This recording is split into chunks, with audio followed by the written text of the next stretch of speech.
और एनडीए से जब मैं अलग रहा तो कहां कोई मेरे यहां सीबीआई ईडी पहुंची? मेरे यहां तो कोई सीबीआई ईडी नहीं पहुंची। नीतीश कुमार जी के यहां तो कोई सीबीआई ईडी नहीं पहुंची। लेकिन रोपे पेड़ बबूल का तो आम कहां से होए? हाँ, अगर आपने कुकर्म किया है तो स्वाभाविक तौर पर आपको इमेज टार्निश होने का आपको लगेगा भ्रम। कोई घूम फिर के आ जा रहे हैं सीबीआई और ईडी पर।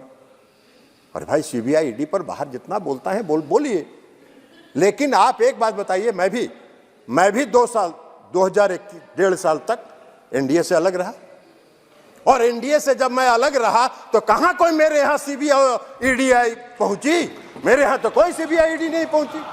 नीतीश कुमार जी के यहां तो कोई सीबीआई ईडी नहीं पहुंची। नीतीश कुमार जी भी विपक्ष के सूत्रधार थे जब हम अलग थे एनडीए से, तो नीतीश जी के यहां तो कोई नहीं पहुंची, हम लोग के यहां किसी के यहां नहीं पहुंची। लेकिन रोपे पेड़ बबूल का तो आम कहां से होए? अगर करिएगा भ्रष्टाचार तो फल तो मिलेगा ही उसका, कांटा तो गड़ेगा ही, मीठा आम कहां से मिलेगा? तो ये तथ्य है। तो इस तथ्यों के बजाय आप कह रहे हैं कि ये जो श्वेत पत्र आया है, ये श्वेत पत्र हमारी पूर्ववर्ती सरकार के इमेज को टार्निश करने के लिए लाया जा रहा है। काहे का किसी का इमेज टार्निश करके?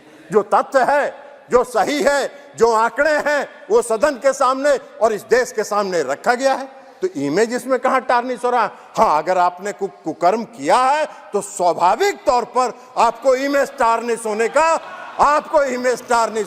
आपको लगेगा भ्रम।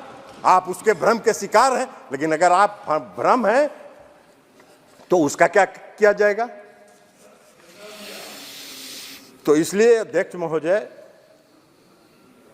जब भ्रष्टाचार करिएगा तो उसका भुगतना तो उसके लिए आपको पड़ेगा, और वो अगर भुगत रहे हैं तो उसके लिए श्वेत पत्र पर बोलने के बजाय आप राजनीतिक विलाप नहीं करिए, और उन तथ्यों के आधार पर अगर कोई आंकड़े हैं तो उन आंकड़ों को रखिए। और यही बात हम कहते हुए फिर से माननीय वित्त मंत्री जी को बधाई देते हुए श्वेत पत्र लाने के लिए और देश की अर्थव्यवस्था के संदर्भ में पूरे देश को अर्थव्यवस्था से अवगत कराने के लिए मैं उनको बधाई देता हूं, और बधाई के साथ मैं अपनी बात समाप्त करता हूं। बहुत बहुत धन्यवाद। बहुत बहुत धन्यवाद।